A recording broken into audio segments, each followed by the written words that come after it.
Assalamualaikum warahmatullahi wabarakatuh. Perkenalkan, saya Dr. Joko Anggoro, spesialis penyakit dalam, konsultan hemato-onkologi yang bekerja di Rumah Sakit Umum Daerah Provinsi Nusa Tenggara Barat. Akan membahas tentang serba-serbi kanker.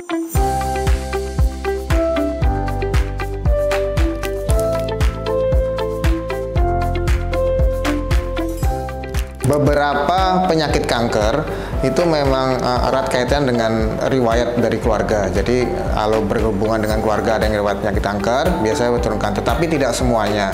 Jadi seperti kanker leukemia itu dia tidak diturunkan, kadang-kadangnya tidak selalu berhubungan, ataupun angka kekerabatan atau kejadiannya lebih kecil. Tapi kalau kanker payudara, kanker di leher rahim misalnya, atau kanker di indung telur yang erat kaitan itu juga sangat sekali berkaitan dengan keturunan atau riwayat dari keluarga penderita kanker.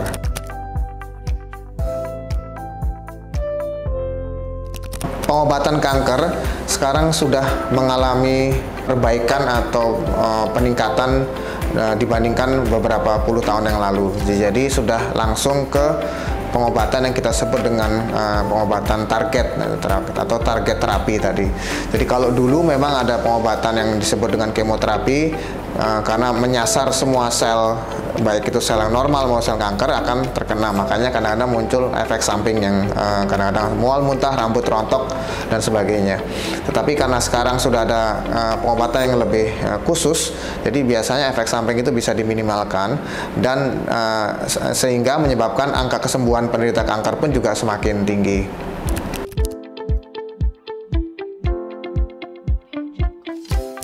Panas itu terutama kalau disajikan dalam suhu lebih dari 80 derajat Celcius, itu memang kalau dikemas dalam kemasan plastik itu beberapa studi memang bisa menyebabkan kanker ya. Makanya untuk sarannya adalah, penyajiannya adalah, kalau kita membeli makanan di restoran atau yang dibungkus yang masih panas, itu sebaiknya dibiarkan dulu dingin dulu, kemudian memilih kemasan plastik yang aman. Kadang-kadang ya sekarang sudah ada label yang kemasan plastik lebih aman, jadi sebisa mungkin tidak langsung dibungkus ketika masih panas gitu. Jadi terutama kalau kita membungkus misalnya bakso atau kuah yang berkuah itu biasanya, jadi harus biarkan dulu agak dingin sebentar baru dibungkus dan menggunakan plastik. Dan itu pun tentu dia tidak hanya satu faktor, jadi bisa penyebab lain pun juga menyebabkan. Jadi sebagian kalau bisa sih kita minimalkan. Jadi warna rambut sampai sekarang sudah banyak diteliti, jadi yang dikhawatirkan menyebabkan kanker, terutama dalam hal ini kanker otak. Tetapi dari beberapa studi yang saya baca atau penelitian sampai sekarang, setelah diamati penggunaan cat rambut sampai beberapa puluh tahun kemudian, itu ternyata tidak berhubungan dengan kejadian kanker. Jadi kalau ada pernyataan yang mengatakan cat rambut itu menyebabkan kanker, itu sampai sekarang belum terbukti. Jadi tidak berhubungan, saya rasa gitu.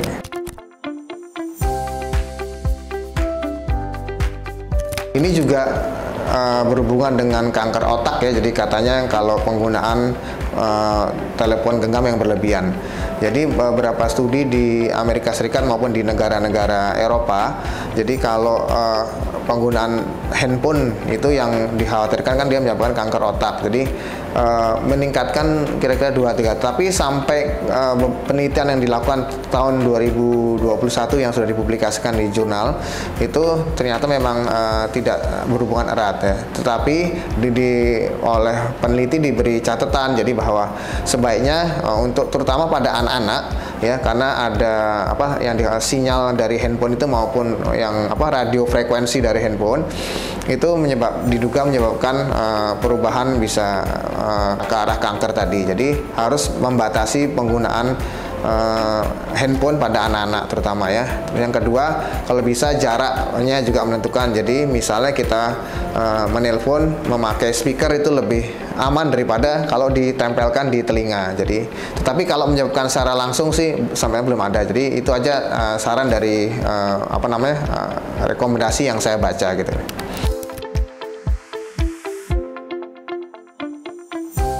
Glukosa atau gula itu memang makanan utama dari sel kanker. Jadi konsumsi yang bagaimana yang menyebabkan kanker dia tumbuh semakin hebat itu kalau berlebihan, misalnya hanya dalam kurang dari 50 gram per hari atau kira-kira setara dengan 2 sendok makan per hari, itu sih masih aman, jadi tidak ada masalah. Karena memang betul kalau sebagai sumber energi dari kanker itu adalah gula atau glukosa itu. Jadi sebaiknya kita batasi, tapi bukannya tidak boleh sama sekali makan gula atau tidak menghindari 100%, tetapi dibatasi jumlahnya.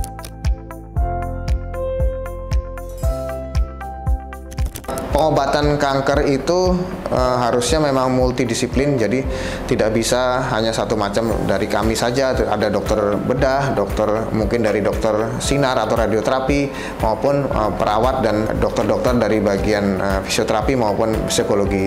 Nah, pengobatan alternatif itu tentunya tidak bisa menyembuhkan 100% apalagi ya. Jadi kalau menurut hemat kami adalah tentu harus dikontrol pengobatan kanker itu ya. Jadi kalau pengobatan yang sudah dilakukan alternatif diharapkan bisa berjalan beriringan dengan pengobatan medis yang sudah dilakukan oleh dokter. Jadi Bapak Ibu sekalian, kalau memang ada anggota keluarga atau teman jadi handetolan yang dicurigai sakit kanker atau terbukti sakit kanker, itu memang segera disarankan untuk konsultasi ke dokter, dan tentu dokter nanti akan memberikan pilihan-pilihan pengobatan dan menjelaskan mengenai penyakitnya, termasuk memang kalau memang pengobatan alternatif yang dibolehkan. Kalau kami dalam merawat pasien kanker tetap membolehkan pengobatan alternatif, tetapi tentu dengan pengawasan.